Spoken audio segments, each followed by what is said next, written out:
Good morning. Welcome back to the class of research methodology. We have finished our first unit, that is what is research, its objectives, its process, types, and it consisted of research problem formulation. These were your topics in the first unit, and now we will first start with the third unit, that is of sample design. Okay. इसमें आज हम कुछ concepts को clear करेंगे about sampling and सबसे पहले हम start करेंगे कि सैम्पलिंग क्या होती है।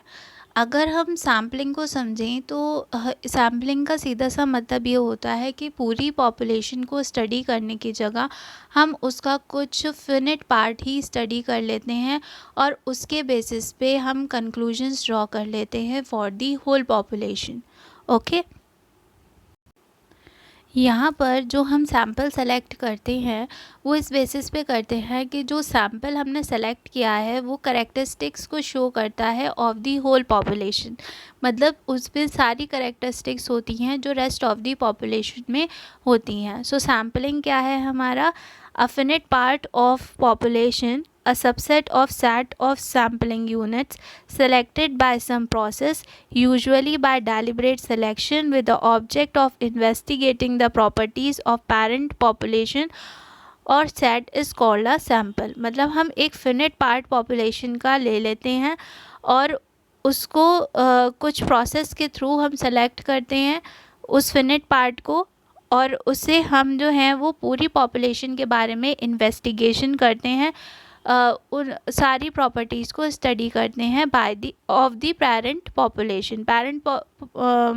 पेरेंट पॉपुलेशन हमारी कौन सी है? It will be the whole universe जिसको हमें स्टडी करना है, या होल एरिया जिसको हमें स्टडी करना है, वो हमारा पेरेंट पॉपुलेशन कहलाता है। इसका एग्जांपल है कि जो सैम्पलिंग का जो कंसेप्ट है वो न्यू नहीं है।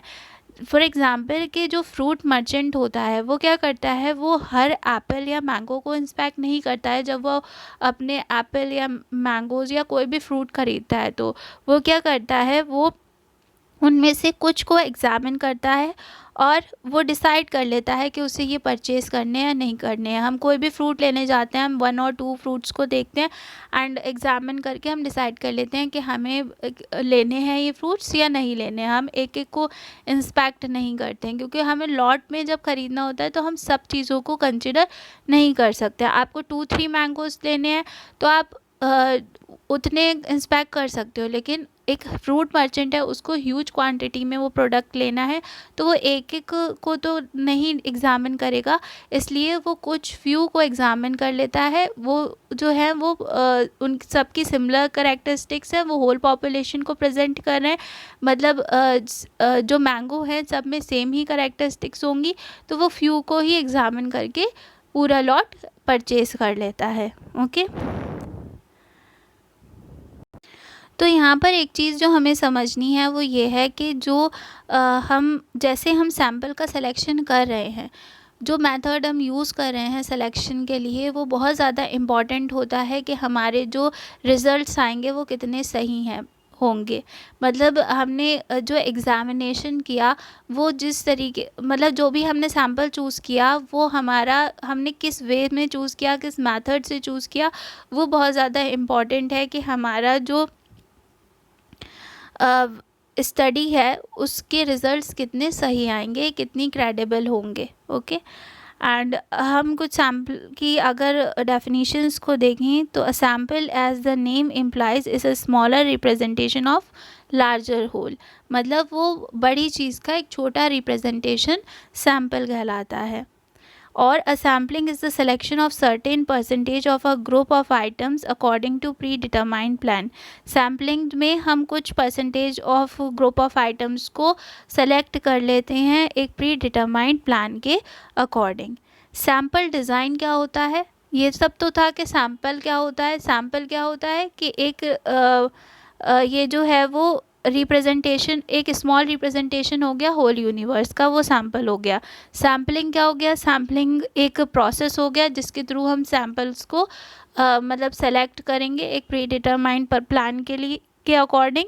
एंड सैम्पल डिज़ाइन क्या होता है? सैम्पल डिज़ाइन जो है वो एक डेफिनेट प्लान होता है कि कैसे हमें सैम्पल लेने हैं फ्रॉम द सैम्पलिंग फ्रेम। मतलब जो भी हमारे पास पॉपुलेशन है उसमें से हमें कैसे सैम्पल्स लेने हैं, उसका एक प्लान बनाना हमारा सैम्पल डिज़ाइन होता है। Sampling design in general refers to the method or technique the researcher adopts for selecting the sampling units from the frame or population। जो भी हमारी population है उसमें से हमें कैसे सैम्पल सेलेक्ट करने हैं, उसका जो एक डेफिनेट प्लान होता है, मेथड होता है या टेक्निक होता है, वो हमारा सैम्पल डिज़ाइन होता है। सैम्पल डिज़ाइन के अंदर सिर्फ मेथड और टेक्निक ही नहीं बताई जाती है, उसमें ये भी बताया जाता है कि कितना सैम्पल हमें लेना है, साइज़ हमारे सैम्पल का क्या होगा, कि मान लो हमें 50 का सैम्पल लेना है, 100 लोगों को एज अ सैम्पल लेना है, तो ये चीज़ भी हमारी उसमें डिफाइंड होती है कि हमारा जो सैम्पल का साइज़ है वो कितना होगा। एंड अदर जो रिलेटेड चीज़ें हैं जैसे कि सैम्पल का हमारा मेथड क्या होगा, ये सब चीज़ें उसमें पहले से ही डिफाइंड होती हैं। उसके बाद में यहाँ पर हम जो हैं वो अगर इस डायग्राम को देखें तो यहाँ दे रखा है कि ये जो है ये पूरा हमारी पॉपुलेशन है जिसको हमें स्टडी करनी है। उसमें से हमारा जो सैम्पल फ्रेम है वो ये इतना एरिया है जिसको हम एज अ सैम्पल ले सकते हैं, और उस सैम्पल फ्रेम में से हमें कैसे सैम्पल्स को सेलेक्ट करना है वो हमारा प्रोसेस क्या कहलाता है, वो हमारा प्रोसेस सैम्पल डिज़ाइन कहलाता है, या वो एक प्लान हमारा सैम्पल डिज़ाइन कहलाता है। सो यहाँ पर कुछ डेफिनीशंस हैं जिन्हें हमें अंडरस्टैंड करना है। That is first is universe of population. Universe of population का मतलब होता है कि जितने भी टोटल आइटम्स या यूनिट्स हमें एक रिसर्चर को स्टडी करनी है वो पॉपुलेशन को फॉर्म करती हैं। पॉपुलेशन फिनिट भी हो सकती है या इन्फिनिट भी हो सकती है। जैसे कि एक पर्टिकुलर एरिया है, अगर वहाँ पे वहाँ की पॉपुलेशन हम देखें तो हम एस्टिमेट भी कर सकते हैं कि इतनी पॉपुलेशन है यहाँ की, और इन्फिनिट भी हो सकती है। फॉर एग्जांपल इसका हम एग्जांपल ऐसे ले सकते हैं कि अगर हमें एक पर्टिकुलर क्लास के बच्चों की स्टडी करनी है तो वहाँ पे पॉपुलेशन फिनिट होगी। एंड हम यहाँ पर सारे बच्चों को स्टडी नहीं करेंगे, हम कुछ बच्चों को एज अ सैम्पल सेलेक्ट करके स्टडी कर सकते हैं, ठीक है। और इन्फिनिट का मतलब क्या है कि अगर हम पूरी कंट्री की पॉपुलेशन को स्टडी करना चाहते हैं तो वहाँ पर जो पॉपुलेशन है वो बहुत ज़्यादा इन्फिनाइट है, या वर्ल्ड की पॉपुलेशन को स्टडी करना चाहते हैं तो जो हमारी पॉपुलेशन है वो फिनिट भी हो सकती है और इन्फिनिट भी हो सकती है।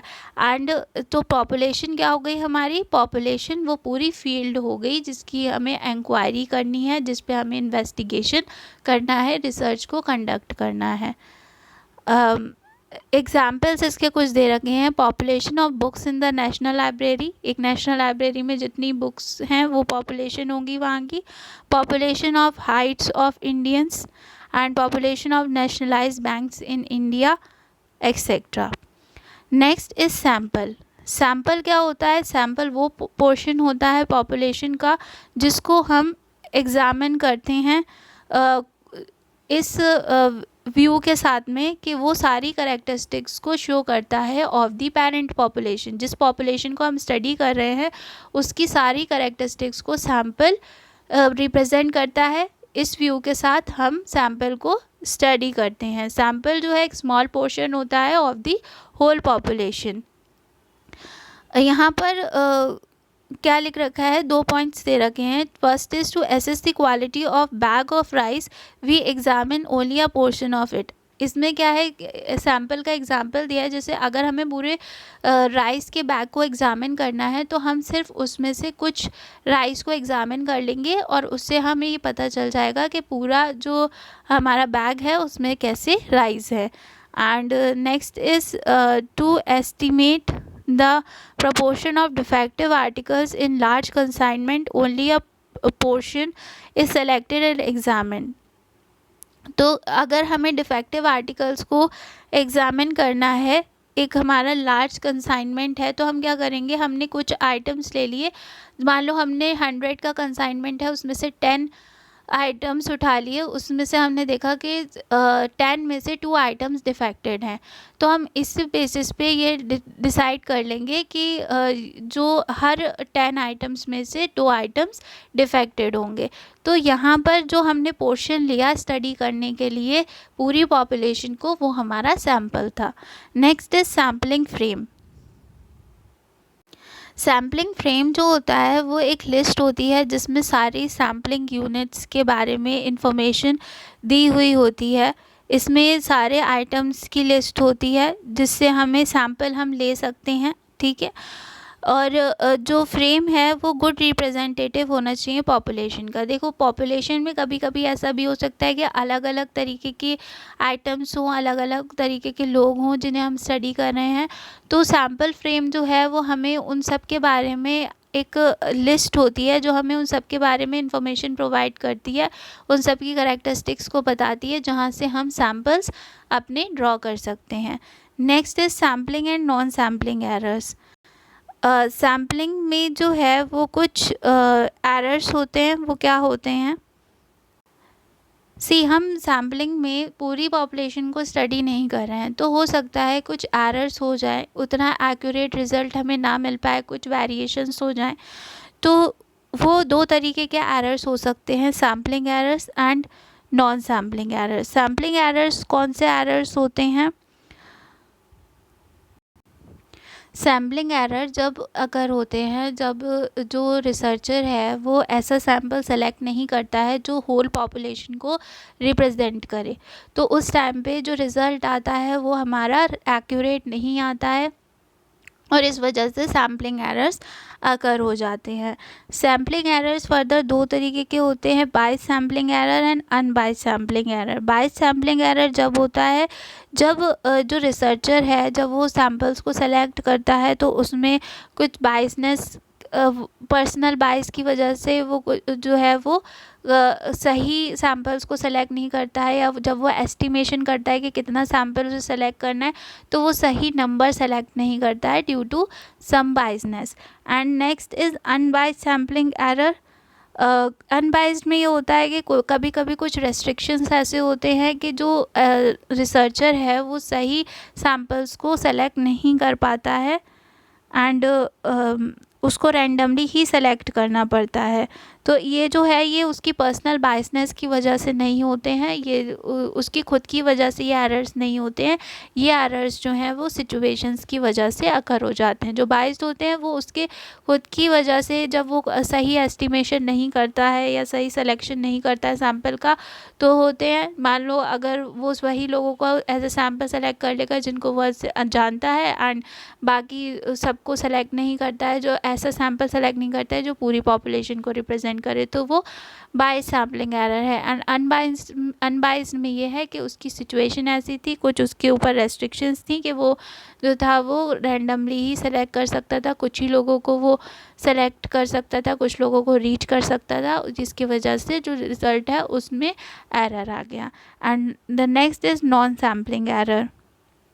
जो नॉन सैम्पलिंग एरर्स हैं वो एरर्स जब होते हैं जब हम अपने डेटा को प्रोसेस कर रहे होते हैं। डेटा के कलेक्शन के टाइम पे जो एरर्स होते हैं वो सैम्पलिंग होते हैं और डेटा की प्रोसेसिंग के टाइम पे नॉन सैम्पलिंग एरर्स होते हैं। मान लो अगर हमें कोई फैक्ट है हमने वो गलत रिकॉर्ड कर लिया, कोई इन्फॉर्मेशन हमने गलत रिकॉर्ड कर ली, कोई गलत नंबर रिकॉर्ड कर लिया, जो हमने प्रोसेसिंग की वहाँ पे हमने कुछ कैलकुलेशंस गलत कर दिए, तो उसकी वजह से जो रिज़ल्ट में एरर्स आते हैं वो नॉन सैम्पलिंग एरर्स होते हैं। नॉन सैम्पलिंग एरर्स हमारे फॉल्टी सैम्पलिंग प्लान की वजह से हो सकते हैं।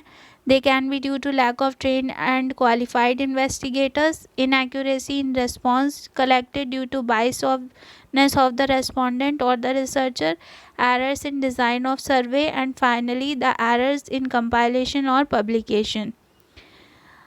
यहाँ पर क्या मतलब है कि अगर मान लो जो रिसर्चर है वो अटेंटिव नहीं था जब उसने डेटा को रिकॉर्ड किया, तो उसने गलत इन्फॉर्मेशन रिकॉर्ड कर दी, या फिर जो मतलब रिसीवर जो रेस्पोंडेंट था उसने सही रिस्पॉन्स नहीं दिया, सही डेटा नहीं बताया, तो इन सब वजह से जो एरर्स होते हैं वो नॉन सैम्पलिंग एरर्स होते हैं, या हमारे जो रिसर्चर हैं वो इतने ज़्यादा क्वालिफाइड नहीं है, ट्रेंड नहीं है कि वो सही रिसर्च कंडक्ट कर सकें, तो वहाँ पर एरर्स क्रिएट कर सकते हैं। मतलब जो भी, अगर मान लो कोई टेस्ट वगैरह वो लगा रहे हैं रिसर्च में, तो उनको उसकी प्रॉपर नॉलेज नहीं है, तो जो उससे वो कंक्लूजन्स निकालेंगे, जो भी उससे रिजल्ट्स आएंगे वो फॉल्टी होंगे।